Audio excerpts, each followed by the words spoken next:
ఏ academy మీద depend అవ్వకుండా తన ఓన్ ప్రిపరేషన్లో డూస్ అండ్ డోంట్స్ మీకు అందరికీ చాలా బాగా యూజ్ అవుతుందని నేను అనుకుంటున్నాను.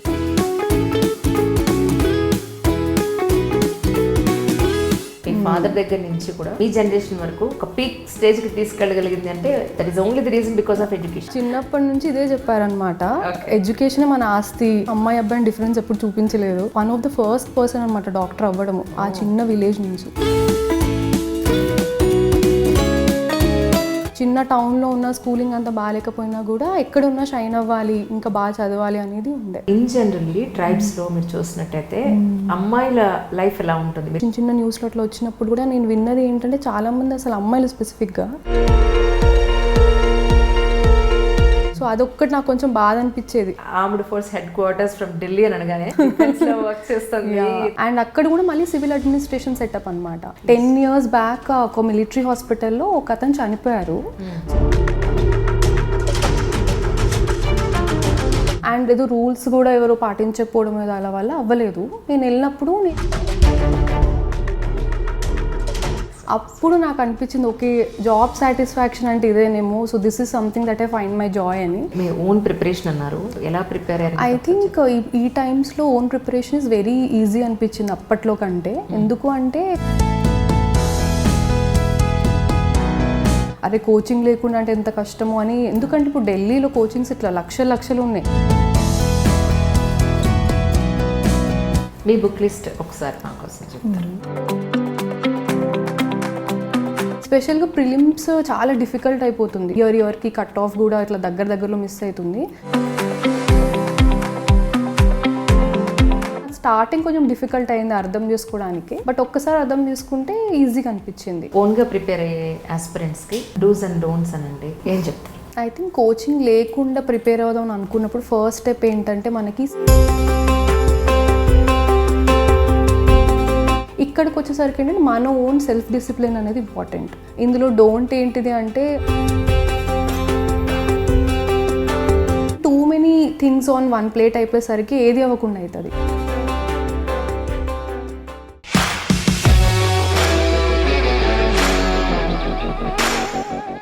అందరికీ నమస్కారం అండి.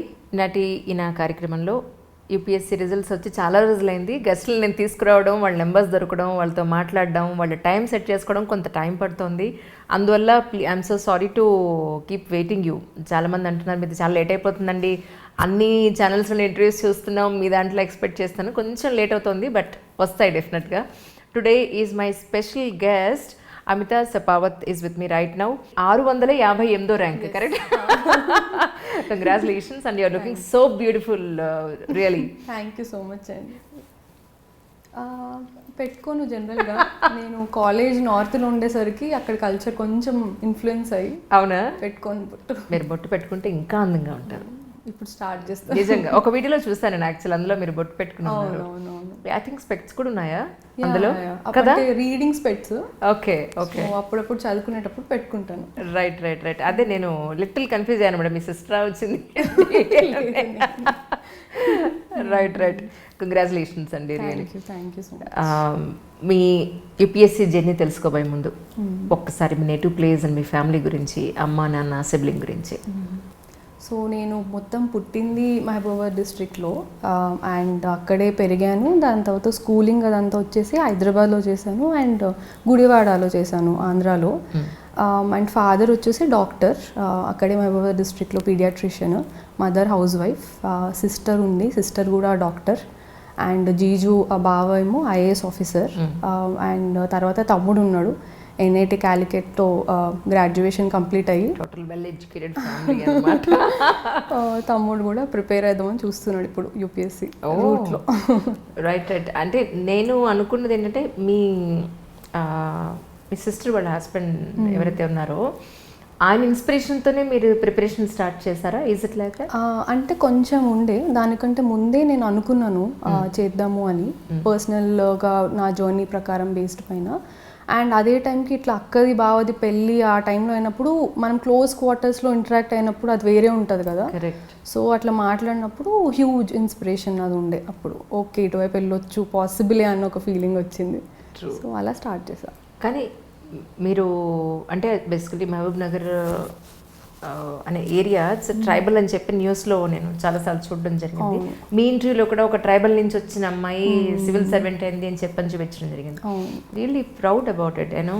కాకపోతే నాకు అనిపించింది ఏంటంటే పర్సనలీ యాజ్ అ జర్నలిస్ట్, ఏ కమ్యూనిటీలో పుట్టినా ఆర్థికంగా ఎంత వెనుకబడి ఉన్నా చదువు అనే ఒక ఆయుధం ఒక మనిషిని ఒక అట్టడుగు స్థాయి నుంచి ఒక పీక్ లెవెల్కి తీసుకెళ్ళగలిగే ఒక గొప్ప వెపన్లా నాకు కనిపిస్తాను మిమ్మల్ని చూసిన తర్వాత.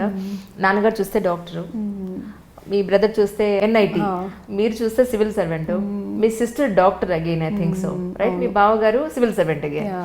సో ఒక ట్రైబల్ అని చెప్పడానికి సింపుల్గా ఒక వర్డ్ చెప్పినా కూడా ఒక ఎడ్యుకేషన్ మీ ఫాదర్ దగ్గర నుంచి కూడా మీ జనరేషన్ వరకు ఒక పీక్ స్టేజ్కి తీసుకెళ్ళగలిగింది అంటే that is only the reason because of education. ఇది ఎగ్జాక్ట్లీ మా ఫాదర్ చెప్పే డైలాగ్ ఇది. చిన్నప్పటి నుంచి ఇదే చెప్పారనమాట, ఎడ్యుకేషన్ మన ఆస్తి అన్నట్టుగా. సో ఎడ్యుకేషన్ స్ట్రాంగ్గా ఉంటే అమ్మాయి అబ్బాయిని డిఫరెన్స్ ఎప్పుడు చూపించలేదు. స్ట్రాంగ్ ఎడ్యుకేషన్ ఉంటే ఎక్కడైనా షైన్ అవ్వచ్చు, అదే చాలా ఇంపార్టెంట్ అని ఉండే. అండ్ మై ఫాదర్ కూడా చాలా చిన్న మారుమూల ప్రాంతం నుంచి వచ్చిండ్రు. అప్పుడు అసలు అక్కడ ఎలక్ట్రిసిటీ ఏం లేకుండా అలాంటి సిచ్యువేషన్లో ఓకే నేను చదువుకుంటే ఇక్కడ నుంచి బయటపడి ఏదైనా రేపు చేయొచ్చు అని అనుకొని అలా one of the first person అనమాట డాక్టర్ అవ్వడము ఆ చిన్న విలేజ్ నుంచి. సో అలా అయ్యి మాకు చిన్నప్పటి నుంచి ఇది చాలా స్ట్రాంగ్గా చెప్తుండే, మీరు బాగా చదవాలి, చదివితేనే మనకి ఏమైనా ఉంటుంది రేపు అనేది. మనీ అన్నీ వస్తాయి పోతాయి కానీ చదువుతోటి షైన్ అవుతాం అంటే అది నాకు బాగా ఇంప్రింట్ అయిపోయింది చిన్నప్పుడే. చిన్న టౌన్లో ఉన్న స్కూలింగ్ అంతా బాగాలేకపోయినా కూడా ఎక్కడున్నా షైన్ అవ్వాలి, ఇంకా బాగా చదవాలి అనేది ఉండే. సో అలా స్టార్ట్ చేసిన. మీ పేరెంట్స్ దగ్గర నుంచి అంటే మీ బిఫోర్ జనరేషన్ నుంచి కూడా ఎడ్యుకేటెడ్స్ అవ్వడం వల్ల ఒక స్టేబుల్ లైఫ్, ఒక లేదంటే ఒక గౌరవప్రదమైన జీవితం అది మీరు చూస్తున్నారు. బట్ ఇన్ జనరల్లీ ట్రైబ్స్లో మీరు చూసినట్టయితే అమ్మాయిల లైఫ్ ఎలా ఉంటుంది మీరు చూసే ఉంటారు చుట్టుపక్కల జీవితాలు. సో ఏమైనా డిస్క్రైబ్ చేయగలుగుతారు? అంటే మీరు కరెక్ట్గా చెప్పినట్టు నేను లైక్ ఫస్ట్ నేనే ఐఐటి క్రాక్ చేసిన నేను ఉన్న దగ్గర నుండి. అప్పుడు కూడా నేను లైక్ న్యూస్లో అక్కడ చిన్న చిన్న న్యూస్లో అట్లా వచ్చినప్పుడు కూడా నేను విన్నది ఏంటంటే చాలామంది అసలు అమ్మాయిలు స్పెసిఫిక్గా చదవని కూడా చదవరంట, అంటే మనకి రాదులే అనుకోను, ఆర్ తొందరగా మ్యారేజ్ అయిపోవడము అలా. మళ్ళీ కొన్ని ఇయర్స్ తర్వాత మళ్ళీ ఇప్పుడు న్యూస్ వచ్చినప్పుడు మళ్ళీ నేనే ఫస్ట్ అదే అమ్మాయి అని గుర్తుపెట్టాను కొంతమంది న్యూస్ రిపోర్టర్స్. మళ్ళీ ఇన్ని ఇయర్స్ తర్వాత మళ్ళీ నువ్వే ఇట్లా చేసినావు క్రాక్ చేసినావు, సెకండ్ టైం మళ్ళీ క్రాక్ చేయడము. ఆల్రెడీ ఒకసారి వచ్చింది ర్యాంక్ యూపీఎస్సీ సివిల్ సర్వీసెస్లో.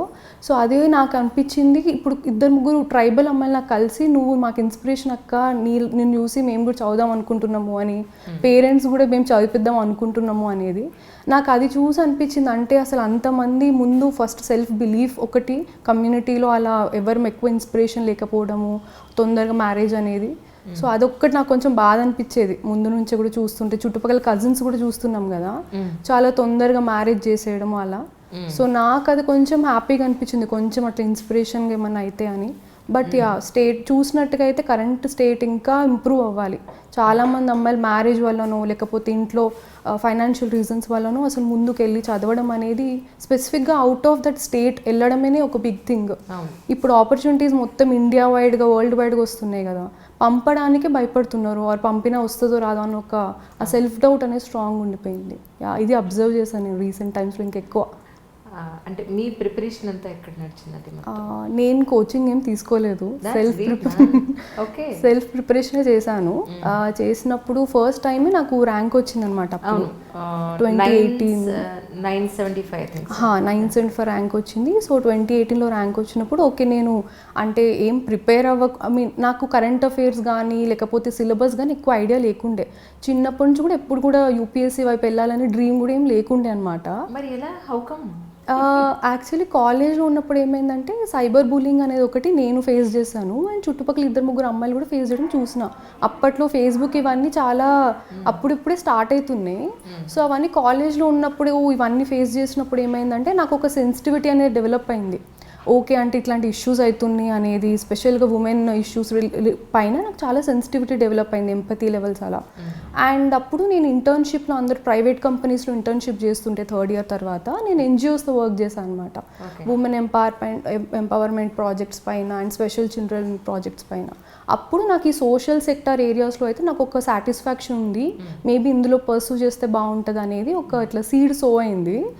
అండ్ దాని తర్వాత మా బావని కలవడము అండ్ ఆల్సో ఆల్సో కొంతమంది ఐఏఎస్ ఐపీఎస్ ఆఫీసర్స్ని కలిసినప్పుడు ఆ ఇన్స్పిరేషన్ ఇంకా ఫర్దర్గా వెళ్ళి ఒక్కసారి మేబీ ట్రై చేద్దాము అని సెల్ఫ్గా ప్రిపేర్ అయ్యి ఫస్ట్ టైం ర్యాంక్ వస్తే కాన్ఫిడెన్స్ వచ్చింది.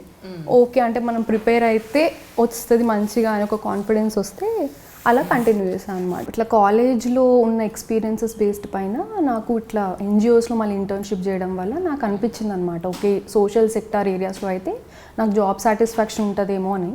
అప్పుడు లక్కీగా అదే టైంలో మా అక్కకి పెళ్ళి అవ్వడం వల్ల సో మా బావతో ఇంకా ఇంట్రాక్షన్ అవుతూ వర్క్ కూడా చూస్తుండే నేను అప్పటికే, ఎట్లా పబ్లిక్ అడ్మినిస్ట్రేషన్లో ఎట్లా చేయొచ్చు, సివిల్ సర్వెంట్ ఎన్ని ఆపర్చునిటీస్ ఉంటాయని. సో అలా చూసి ఇన్స్పైర్ అయ్యి మనం ఇద్దాము అని ఫస్ట్ అటెంప్ట్లో మళ్ళీ వితౌట్ కోచింగ్ క్లియర్ అయ్యి ర్యాంక్ వస్తే అది ఇంకో కాన్ఫిడెన్స్ వచ్చింది, ఓకే మనం అట్లా ప్రిపేర్ అవ్వచ్చు అని. అండ్ అప్పుడు ఆర్మ్డ్ ఫోర్సెస్ హెడ్ క్వార్టర్స్లో జాబ్ వచ్చింది అనమాట, మినిస్ట్రీ ఆఫ్ డిఫెన్స్లో. ఇంకా చేస్తూనే ఉన్నాను. సో అది చేస్తున్నప్పుడు I think ministry of defence అంటే మనకి ఇప్పుడు ఆర్మీ నేవీ వీళ్ళతో వర్క్ చేసినప్పుడు అది వేరే ప్రైడ్ జాబ్లో. నాకు ఎంత హ్యాపీగా అనిపిస్తుంది అంటే armed force head quarters from Delhi అని అనగానే అవునవును వర్క్ చేస్తుంది అది సో అసలు అది వేరే ఎక్స్పీరియన్స్ కంప్లీట్లీ. అండ్ అంత యంగ్ ఏజ్లో అట్లా ఎక్స్పీరియన్స్ రావడం కూడా మంచిగా అనిపించింది. అండ్ అక్కడ కూడా మళ్ళీ సివిల్ అడ్మినిస్ట్రేషన్ సెటప్ అనమాట. సో అక్కడ కూడా కొన్ని జాబ్ సాటిస్ఫాక్షన్ మూమెంట్స్ అయినాయి కంపాషన్ ఎంప్లాయ్మెంట్లో. ఒక చిన్న ఎగ్జాంపుల్ చూస్తే 10 years బ్యాక్ ఒక మిలిటరీ హాస్పిటల్లో ఒక అతను చనిపోయారు. సో కంపాషన్ ఎంప్లాయ్మెంట్ కింద ఏంటంటే వాళ్ళ ఫ్యామిలీ మెంబర్స్ ఎవరికైనా జాబ్ ఎవరికైనా ఇవ్వచ్చు. సమ్ ఏదో టెక్నికల్ ఇష్యూ వల్ల వాళ్ళకి ఇవ్వలేదన్నమాట job.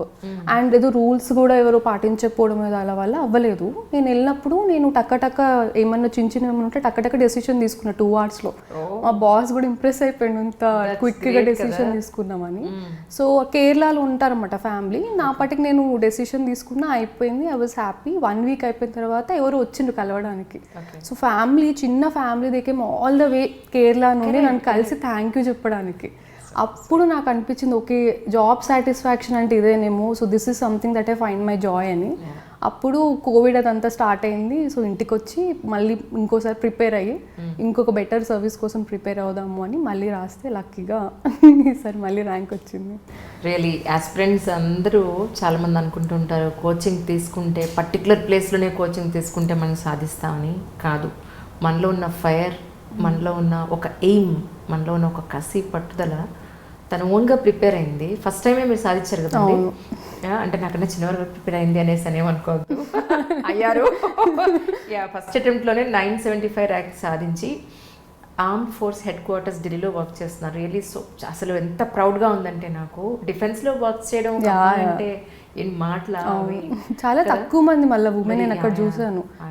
Very male dominated job అది. So I felt so happy. Even అక్కడ ఉన్న కూడా వెరీ సపోర్టివ్గా ఉండే ఆర్గనైజేషన్ కూడా. So they were very happy అట్లా అమ్మాయి అని. ఈవెన్ ఇప్పుడు మొన్న ర్యాంక్ వచ్చిందని చెప్తే నాకంటే ఎక్కువ ఆర్గనైజేషన్ ఉన్న వాళ్ళు లెఫ్టినెంట్ కల్నల్ బ్రిగేడియర్ ఉంటారు కదా, వాళ్ళు they were very very happy అసలు ఇట్లా వచ్చిందని. సో వెరీ గుడ్ ఫేర్వెల్ టైప్లో కూడా ప్లాన్ చేసిండ్రు. సో సెకండ్ అటెంప్ట్ నేను 2020లో ఇచ్చాను. అప్పుడు ప్రిలిమ్స్ నాకు 0.38 మార్క్స్తో కట్ ఆఫ్తో క్లియర్ అవ్వలేదు. థర్డ్ అటెంప్ట్ 658 ర్యాంక్ వచ్చింది. ఆల్మోస్ట్ 300 ర్యాంక్ పైకి వచ్చింది అప్పటికి. అవును, మళ్ళీ సేమ్ వితౌట్ కోచింగ్ ఏం లేకుండా ఎలా అంటే మీ ఓన్ ప్రిపరేషన్ అన్నారు. అవును, సో ఎలా ప్రిపేర్ అయ్యారు? ఐ థింక్ ఈ టైమ్స్లో own preparation is very easy అనిపించింది అప్పట్లో కంటే. ఎందుకు అంటే ఫస్ట్ ఆఫ్ ఆల్ ఇంకా కోవిడ్ వల్ల ఇంకా ఈజీ అయింది. అన్నీ ఆన్లైన్ అయిపోయినాయి. ఆన్లైన్ టెస్ట్ సిరీస్ అయిపోయింది. మెటీరియల్స్ కూడా అన్ని ఒక స్టాండర్డ్ మెటీరియల్స్ అనేవి దొరుకుతున్నాయి. సో అలా నేను ఫస్ట్ ఆఫ్ ఆల్ ఒక స్టాండర్డ్ బుక్ లిస్ట్ అనేది ఒకటి తీసేసుకున్నాను. తీసుకున్న తర్వాత టెస్ట్ సిరీస్ మెయిన్ ఇంపార్టెంట్, నాకు వచ్చి ఇంపార్టెంట్ రోల్ ప్లే చేసింది టెస్ట్ సిరీస్ అనమాట. అంటే 3 stagesలో prelims and mains and interview స్టేజ్లో ప్రాక్టీస్ చేయడం కోసం చాలా టెస్ట్ సిరీస్ చేశాను అనమాట. నాది ఒకటి స్టాండర్డ్ పెట్టుకొని ఇన్ని అవర్స్ అని సెట్ చేసుకొని నాది నేను ఒక సెల్ఫ్ డిసిప్లిన్ మోడ్లో ఈ టైంకి ఇది చదవాలి, ఆ టైంకి అది చదవాలని పెట్టుకుంటాను. బికాస్ మనం కోచింగ్ తీసుకున్నా తీసుకోకపోయినా మన ఓన్గానే ప్రిపేర్ అవ్వాలి. ఎంత మనం కోచింగ్ పెద్ద పెద్ద దగ్గర తీసుకున్నా కూడా ఎగ్జాక్ట్లీ నేను ఇది చాలా ఈ ఇయర్ ఎస్పెషల్లీ 2022లో నాకు వచ్చిన ఇంటర్వ్యూస్ వచ్చిన ప్రతి ఒక్కళ్ళు కూడా self preparation is most important. మనం ఎంత అకాడమీలో మనం తీసుకున్నా కూడా అది ఇండివిజువల్ గా ప్రతి ఒక్కళ్ళని కాన్సన్ట్రేట్ చేసి నీ మిస్టేక్స్ ఏంటి, నువ్వు నీ స్ట్రెంగ్స్ ఏంటి, నీ మైనస్ ఏంటి, ఇవన్నీ చెప్పేంత గుర్తించేంత అవకాశం చాలా తక్కువ ఉంటుంది. సో మనల్ని మనం అసెస్ చేసుకుంటూ, మనల్ని మనం మార్చుకుంటూ, మనకి మనమే మార్కులు వేసుకుంటూ, మనమే తిట్టుకుంటూ అదే జర్నీ అసలు అది. అండ్ వెరీ బ్యూటిఫుల్ జర్నీ అనిపిస్తుంది నాకు. ఎందుకంటే ఇక్కడ ఎవరు వచ్చి చెప్పరు, చిన్నప్పుడు ఏదో హాస్టల్స్లో వార్డెన్ తిట్టినట్టు ఇక్కడ ఎవరు వచ్చి చెప్పరు. మనమే లీడ్ చేసుకోవాలి, ఇది ఇలా చేయాలి, అలా చేయాలి, మిస్టేక్స్ అంటే తిట్టుకోవాలి, ఏమైనా మంచి చేస్తే పొగడాలి కూడా, ఓ బాగా చేసినావు ఈరోజు, హ్యాపీ మనమే బాగా చేస్తాం అనుకోవాలి. సో అట్లా ఆ జర్నీలో అది నాకు చాలా బాగా అనిపించింది. అంటే మన స్ట్రెంగ్స్ వీక్నెసెస్ అర్థమైతే, వీక్నెసెస్ ఇవి అంటే ఇంప్రూవ్ చేసుకోవాలి అని. సేమ్ అది నేను ప్రిపరేషన్లో కూడా పెట్టుకున్నాను అనమాట. ఎవ్రీ స్టేజ్కి ఓకే, నా వీక్నెసెస్ ఈ ఏరియాస్, ఈ సబ్జెక్ట్స్లో కొంచెం వీక్ ఉన్నా, ఇక్కడ కొంచెం ఎక్స్ట్రా చదవాలి, స్ట్రెంగ్స్ ఇవి, సో ఇక్కడ ఇంకా మంచిగా అట్లా ఇంప్రూవ్ చేసుకోవాలి అని అలా ఆల్ 3 స్టేజెస్లో అలానే చేసుకుంటూ వెళ్ళాను. అండ్ ఇప్పుడు ఇట్స్ వెరీ ఈజీ అండి. నాకు చాలామంది కూడా అరే కోచింగ్ లేకుండా అంటే ఎంత కష్టమో అని. ఎందుకంటే ఇప్పుడు ఢిల్లీలో కోచింగ్స్ ఇట్లా లక్షలు ఉన్నాయి, తక్కువ కూడా కాదు. మళ్ళీ అక్కడ లివింగ్ స్టాండర్డ్స్ చాలా హై ఉంటాయి. అండ్ స్పెషల్గా సౌత్ ఇండియన్స్కి అక్కడ ఫుడ్ కానీ కల్చర్ కానీ ఒక కల్చర్ షాక్ అవ్వచ్చు, లాంగ్వేజ్ ఓవరాల్గా. సో అక్కడికి వెళ్ళి ప్రిపేర్ అవ్వాలని అయితే నన్ను అడిగితే అంతేం లేదు. ఇప్పుడు టైమ్స్ మనం ఒక డిజిటల్ ఇండియా టైంలో ఉన్నాము.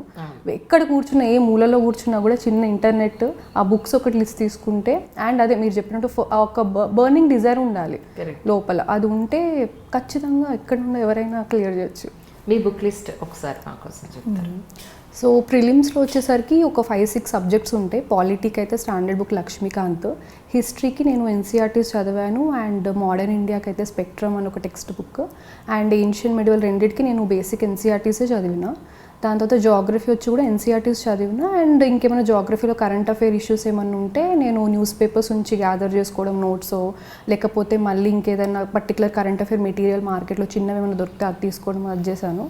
దాని తర్వాత ఎన్వైరన్మెంట్కి కూడా ఒక standard book, Shankar IAS book అని వాళ్ళ కోచింగ్ సెంటర్ వాళ్ళది ఒక బుక్ ఉంటుంది, చాలా బాగుంటుంది. సో ఆ బుక్ ఒకటి చదివాను. మిగతావని నేను కరెంట్ అఫైర్స్లో కవర్ చేశాను అనమాట. అంటే సైన్స్ అండ్ టెక్నాలజీ కానీ, బయోడైవర్సిటీ పైన కానీ ఏమున్నా కూడా కరెంట్ అఫైర్స్లో చేశాను. ఓవరాల్గా కరెంట్ అఫైర్ది ఒక్క కోచింగ్ వాళ్ళది నేను ఒకటి, ఎవరిదైనా మార్కెట్లో మంచి మెటీరియల్ ఉంది, కంపైల్ అయ్యింది అంటే వాళ్ళ తీసుకొని ఇవి ఒకటి సెట్ చేసుకున్నాం అన్నమాట. ఎందుకంటే మల్టిపుల్ బుక్స్ వైపు వెళ్ళకుండా సింగిల్ ఒక్కొక్కటి ఫిక్స్ చేసుకుని వీటిని ఒక 10-20 సార్లు రివైజ్ చేసి, స్పెషల్గా ప్రిలిమ్స్ చాలా డిఫికల్ట్ అయిపోతుంది, ఇయర్కి కట్ ఆఫ్ కూడా ఇట్లా దగ్గరలో మిస్ అవుతుంది. ప్రిలిమ్స్కి నాకు బికాస్ లాస్ట్ టైం ఆల్రెడీ నాకు చాలా తక్కువ మార్జిన్తో ప్రిలిమ్స్ క్లియర్ అవ్వలేదు కాబట్టి ఈసారి ఏం చేసా అంటే ఒక 80 టెస్ట్ పేపర్ సాల్వ్ చేసిన అనమాట. అంటే ఎన్నంటే సాల్వ్ చేస్తే మనకి అసలు ఛాన్స్ ఇవ్వద్దు ఎక్కడ పోయేటట్టుగా ఈసారి అనుకున్నా.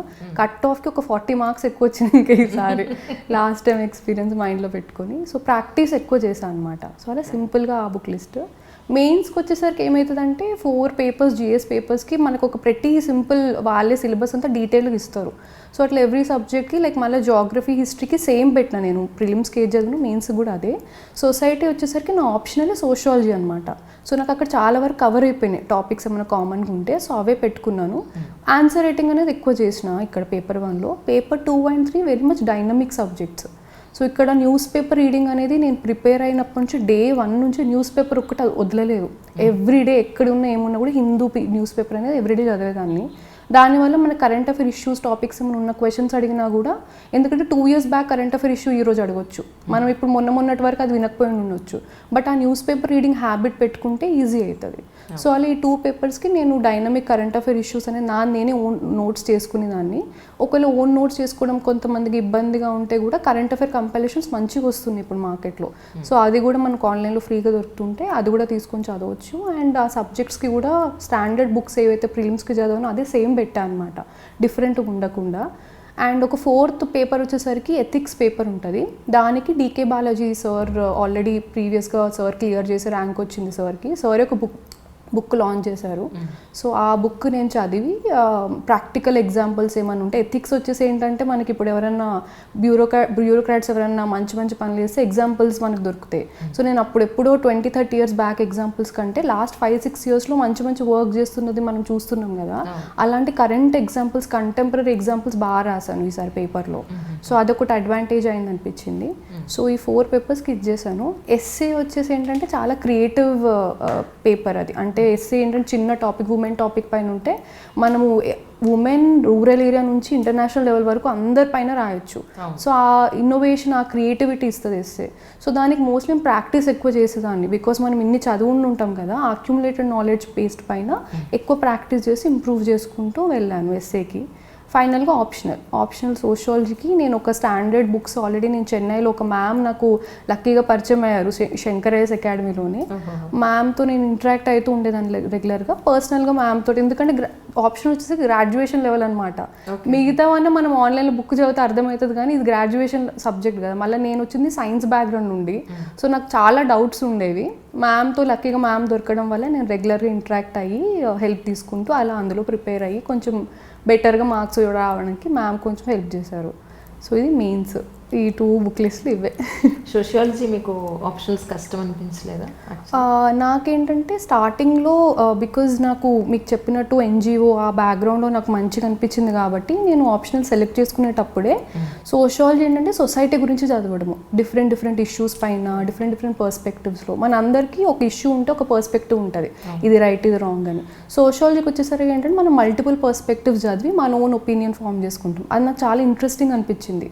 సో అలా నేను సోషియాలజీ ఒక ఇంట్రెస్ట్ డెవలప్ అవడం వల్ల ప్రాబ్లం ఒక ప్యాషన్తో చదివిన.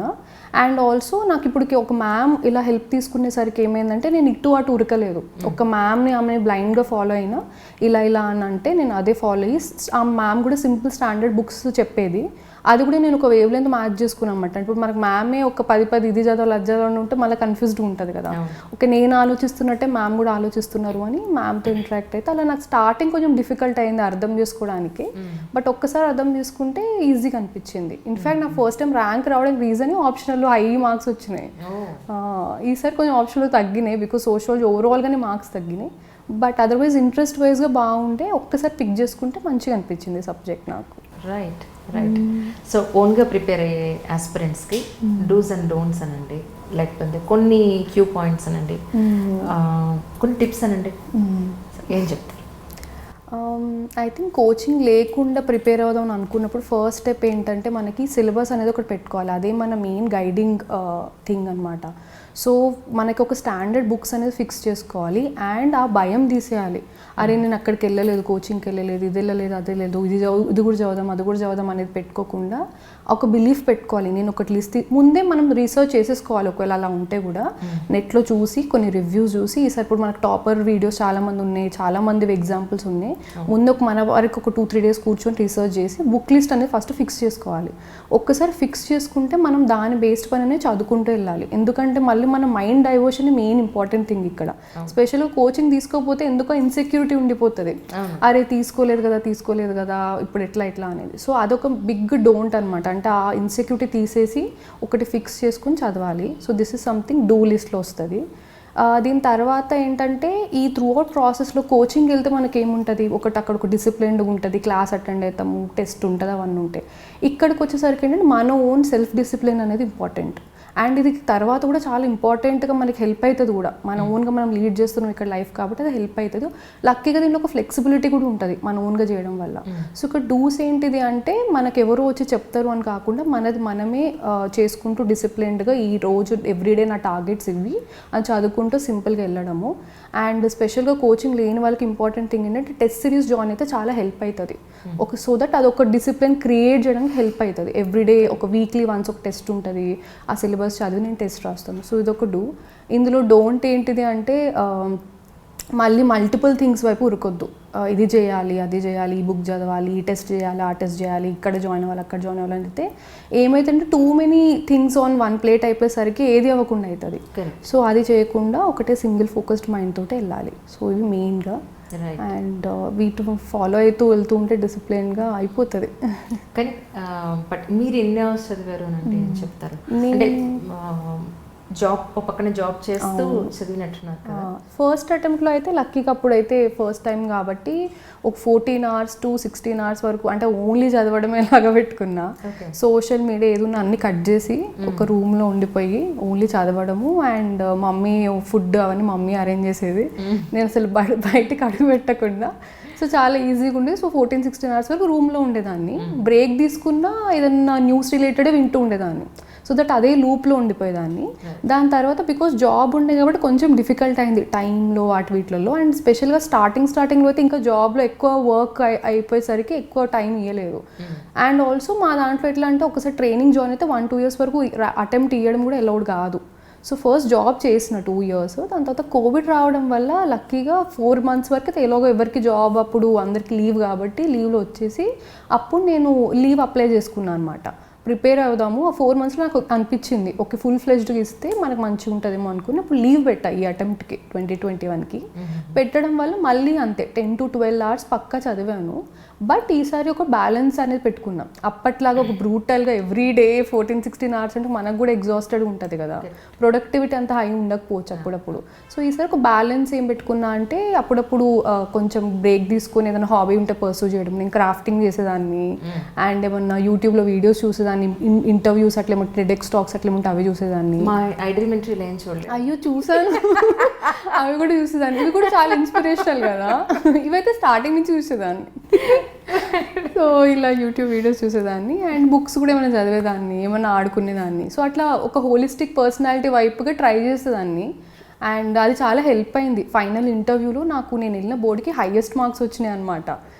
సో ఎందుకంటే నాకు తెలిసి ఇట్లా ఈసారి పర్సనాలిటీ డెవలప్మెంట్ పైన కూడా ఫోకస్ చేసిన, బ్యాలెన్స్ అయింది preparation. At the same time ఇంటర్వ్యూలో కూడా మనకు ప్లస్ పాయింట్ అయింది.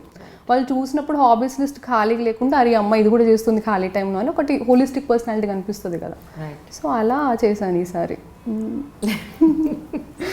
ఫస్ట్ ఇంటర్వ్యూ ఎలా అప్పుడు ఫస్ట్ అటెంప్ట్ అప్పుడు ఇంటర్వ్యూ ఎలా జరిగింది? ఇప్పుడు ఆల్రెడీ మీరు అచీవ్ చేసేసి యూపీఎస్సీ ఆల్రెడీ జాబ్ చేస్తూ సెకండ్ టైం మీరు అచీవ్ చేశారు కాబట్టి పెద్దగా ఎక్సైట్మెంట్ ఏమి ఉండదు. రిజల్ట్స్ వచ్చినప్పుడు ఓకే అప్పటికన్నా ఇంకా బెటర్ గ్రేడ్ వచ్చిందని అనుకుంటారేమో, ర్యాంక్ వచ్చింది అనుకుంటారేమో. ఫస్ట్ టైం రిజల్ట్స్ వచ్చినప్పుడు ఇంటర్వ్యూ ఈ రెండు ఒకసారి మాకోసం.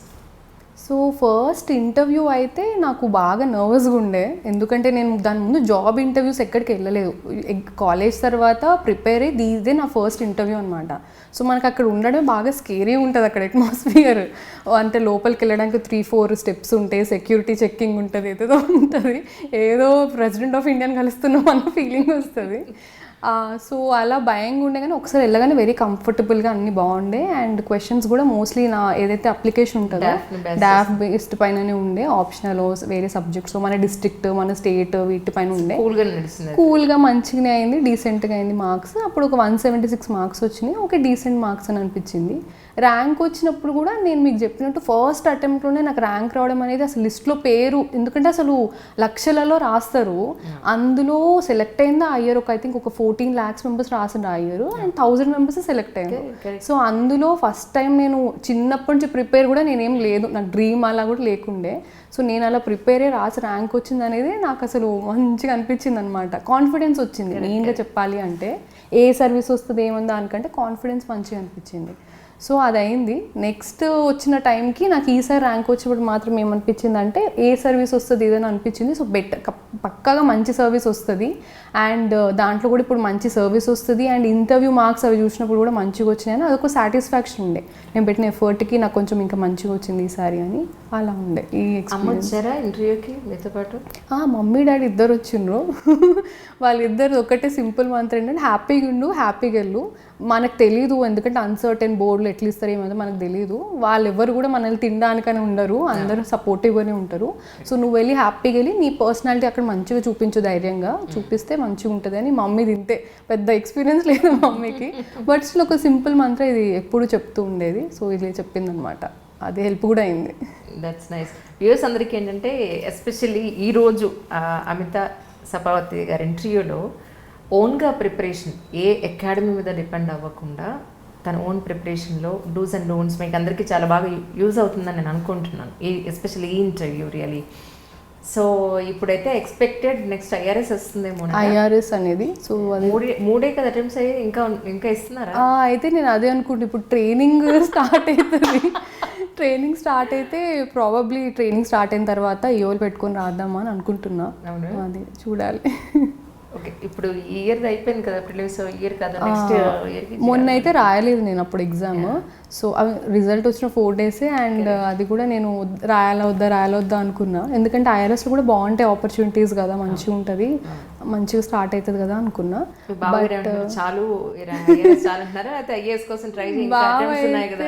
అయితే దీనికి చాలా హ్యాపీగా ఉన్నారనమాట, మంచిగా వచ్చింది అది అని.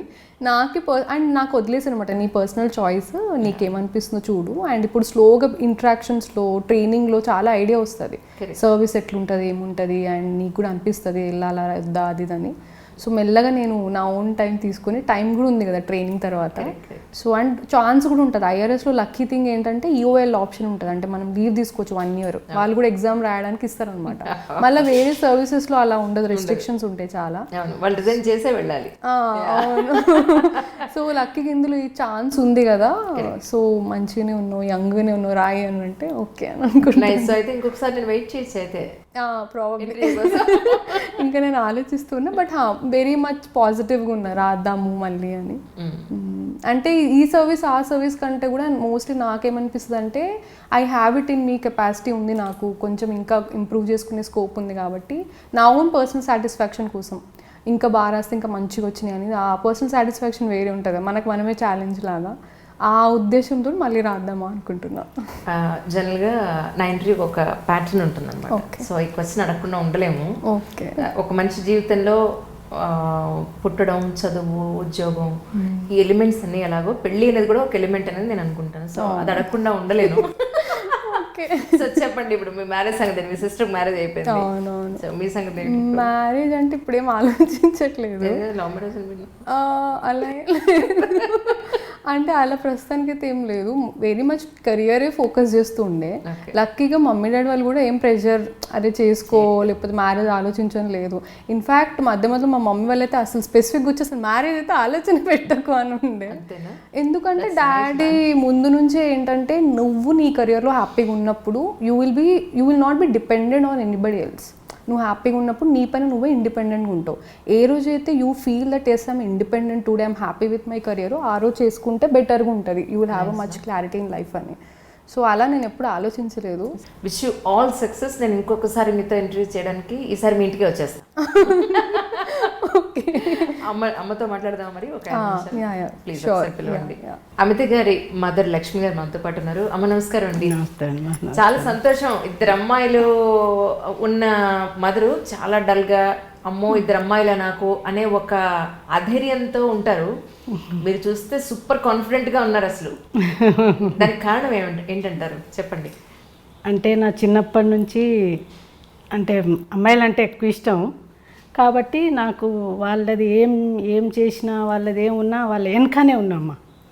వాళ్ళు ఈ స్థాయికి రావడానికి ప్రతి దాంట్లో ఉన్నా వాళ్ళతో పాటు కదా. వాళ్ళు అలా కూర్చుని చదువుతూ ఉంటే మన కథలు అన్నీ సపరిచర్యలు చేసి వాళ్ళకి అవసరం అన్నీ అందించాల్సింది మనమే కదా. అన్నీ అమ్మ చాలా చాలా చేశాను. పెద్ద బాబుకి పెళ్లి చేస్తారు. అవునమ్మా. రెండో అమ్మాయి ఇప్పుడు సివిల్ సర్వెంట్ ఏమో, ఇంకా అటెంప్ట్ ఇస్తానంటుంది. మరి మీ అమ్మాయి ఏమంటారా? ఇవ్వాలి కదమ్మా. బాబా మొన్ననే కొంచెం బ్యాడ్ లక్ అయింది. ఇప్పుడు ఇస్తే తనకి అంత ఇప్పుడు తెలుస్తుంది. ఆమె మొత్తం ఇంట్లోనే ఉండి పాపం ఏవి బయట లోకం తెలియకుండా, హైదరాబాద్లో కూడా మెయిన్ సెంటర్లు కూడా తెలియకుండా ఉందమ్మా. తను చిన్నప్పటి నుంచి అంటే చదువుతూనే ఉంది, ఇదంతా తెలియదు. ఇప్పుడు అంతా తనకి మంచిగా అనిపిస్తుంది. ఇప్పుడు ఈ పరిస్థితుల్లో చదివింది అనుకో అమ్మ, ఒక్క కరెక్ట్ కూర్చుంది అనుకో, ఆమె మంచి వితిన్ 100లో వస్తుందమ్మా. చూసారా కాన్ఫిడెన్స్? మీకన్నా ఎక్కువ నమ్మకం అమ్మకు ఉంది యాక్చువల్లీ. అంటే చూస్తున్నా కదా తన చదువు అంతా, అది నమ్మకం అమ్మ.